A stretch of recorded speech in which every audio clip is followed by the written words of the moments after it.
Après 6 séances consécutives de hausse, le marché parisien repart à la baisse et cède 1,48% pour revenir donc largement sous le seuil des 5400 points à 5353 points exactement. Outre-Atlantique, New York voit rouge après l'annonce de nouvelles taxes douanières américaines sur 200 milliards de dollars de produits importés de Chine. De fait, l'aversion au risque repart de plus belle et fait corriger les marchés, et ce d'autant plus que Donald Trump pourrait ne pas s'arrêter là en appliquant à terme des droits de douane sur plus de 450 milliards de marchandises chinoises, soit la quasi-totalité des importations américaines en provenance de Chine. L'Empire du Milieu a fait savoir de son côté qu'il ne souhaitait pas se livrer à une guerre commerciale, mais qu'il saisirait l'Organisation mondiale du commerce si nécessaire, de quoi craindre une nouvelle escalade dans les tensions commerciales. De plus, toujours sur le front géopolitique, le sommet de l'OTAN à Bruxelles est également très tendu. Les Européens sont en effet accusés par Donald Trump de ne pas financer de façon équitable la défense euro-atlantique. Du côté des valeurs, Eramet perd plus de 7% après l'annonce de la prise de contrôle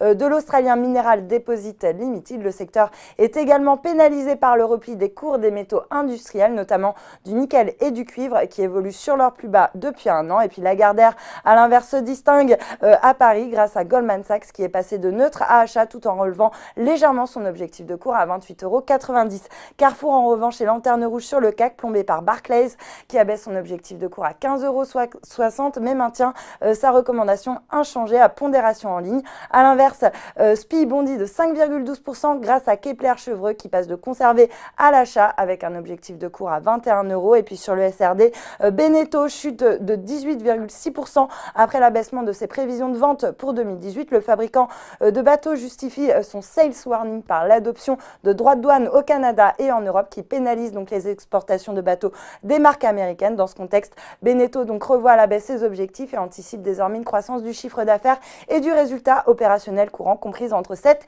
et 8% pour cette année.